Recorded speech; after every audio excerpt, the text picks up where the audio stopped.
है, सुनी गई, सुनाई गई। जब कोई कार्यक्रम खिचड़ी हो जाता है ना, तो होता यह है कि सबके आस्वाद की कुछ कुछ चीज़ें सबके हिस्से में आती हैं और कुछ लोगों के लिए दिक्कतें भी होती हैं खिचड़ी कार्यक्रम में। इसलिए जब लोरका या महमूद दरवेश कहते हैं कि कवियों को कोई सलाह नहीं देनी चाहिए, क्योंकि उनका अपना एक अनुभव है, अपना जीवन है और उसी संगत से वे कविताएं लिखते हैं। और अपनी कविता शुरू करता हूँ। प्रेम कविता है, शीर्षक है संगति।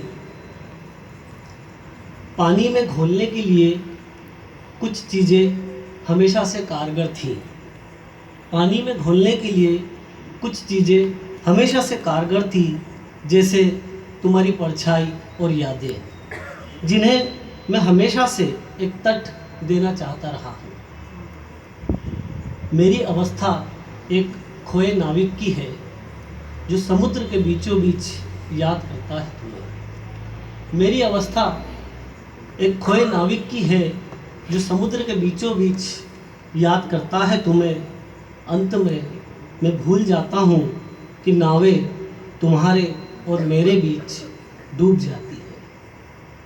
अंत में मैं भूल जाता हूँ कि नावें तुम्हारे और मेरे बीच डूब जाती है। समुद्र हमारी कब्र का नाम है। समुद्र हमारी कब्र का नाम है। अगली कविता है, सवाल यह है। सवाल यह है, तुम किस चीज़ से बचाना चाहोगे दुनिया को? हथियार से, बाजार से या प्यार से? हथियार अगर तुम्हारी ज़रूरत है तो तुम दुनिया नहीं खुद को बचाना चाहते हो। हथियार अगर तुम्हारी ज़रूरत है तो तुम दुनिया नहीं खुद को बचाना चाहते हो। अगर तुम बच गए तो समझो तुम एक जंगल के बीच हो, जहाँ कटे पेड़ों के नीचे दबे परिंदों की आंखों में एक खूबसूरत सपना है। तुम चाहते हो उसे घर ले आया जाए, लेकिन जैसे ही छूते हो तुम, वह टूट जाता है। तुम अगर बाजार को चुनते हो तो निश्चित ही जहाँ तुम दाव फेंकोगे तुम्हें अपने खरीदे प्रतिरूप दिखाई देंगे। यह दुनिया कमोडिटी की तरह होगी, जहाँ तुम तय करोगे भाव और उसके उतार चढ़ाव। तुम्हारी जीत ही जीत होगी, लेकिन जैसे ही तुम सोचोगे अपनी हार के बारे में, मारे जाओगे। तुम अगर प्रेम के साथ हो तो कहना मुश्किल है तुम उदास नहीं होगे। तुम अगर प्रेम के साथ हो तो कहना मुश्किल है कि तुम उदास नहीं होगे, बल्कि हर अवसर पर घेरा जाएगा तुम्हें। कई दीवारों के भीतर चुने जाते हुए जब तुम मुस्कुराते मिलोगे, बरसों बाद भी लोग निराश नहीं होंगे जैसे ही तुम बिखर जाओगे दुनिया के हर दुख में।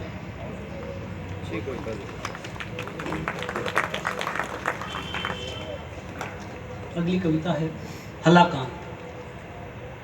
वर्तमान राजनीति ने जीवन को इतना छिजला और इतना सतही बना दिया है कि एक कवि के लिए बहुत दिक्कतें हैं इस समय। एक कवि क्या सोचता है, एक छोटी बात, आप में बर्दाश्त करने की क्षमता नहीं है। आप में बर्दाश्त करने की क्षमता नहीं है, जबकि यह पेड़ उगाने का समय है।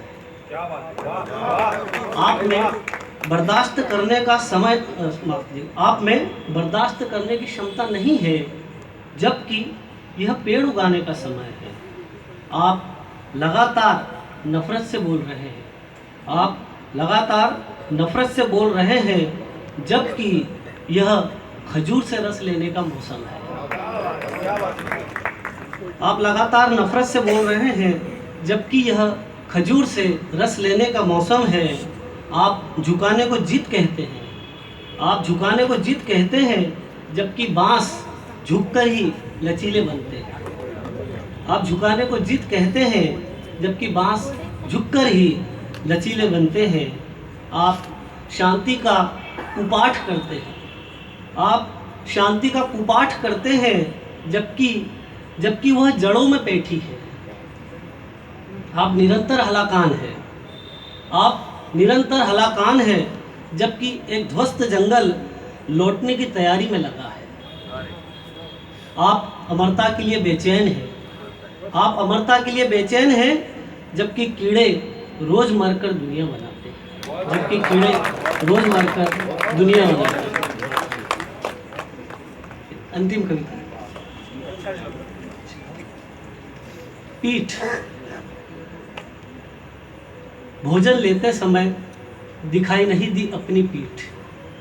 मैं पलट कर देखता हूँ, दिखाई देती है एक दूसरी ही पीठ, जिसका कोई नाम नहीं, टिकी है एक और पीठ से। इतिहास में भी वो एक पीठ ही थी, जो दर्ज नहीं हो पाई सबसे करीबी शब्द से। इतिहास माने एक बड़ी पीठ, जिस पर बोझ लदा है रक्त और शब्दों का। इतिहास माने एक बड़ी पीठ, जिस पर बोझ लदा है रक्त और शब्दों का। चिड़िया की पीठ संतुलित रहती है, चिड़िया की पीठ संतुलित रहती है, उसकी पीठ दो पंखों का सुनहरा आसमान है। कविता में चिड़िया थी, पंख थे, पीठ नहीं। पीठ हमेशा पीछे की ओर होती है, या उस ओर जहाँ देख नहीं पाते। पेड़ की कोई पीठ नहीं, पेड़ की पीठ हमारी पीठ है। हम कभी देख नहीं पाते पेड़ ने कहाँ टिकाई है अपनी पीठ। कुछ अवसरों पर पेड़ हमें पीठ ही दिखाई देता है, असावधान कुल्हाड़ी से बेपरवाह। कुछ अवसरों पर पेड़ हमें पीठ ही दिखाई देता है, असावधान कुल्हाड़ी से बेपरवाह। इन सब के बावजूद पीठ पर लदी है समूची पृथ्वी। मुंह छुपाने के लिए पीठ की ओर ही होना होता है, मुंह छुपाने के लिए पीठ की ओर ही होना होता है। अदृश्य पीठें कई चीज़ों का संतुलन है। बिना पीठ की आत्माएं होती हैं, जिन्हें हम बिल्कुल नहीं जानते। बिना पीठ की आत्माएं होती हैं, जिन्हें हम बिल्कुल नहीं जानते। शुक्रिया।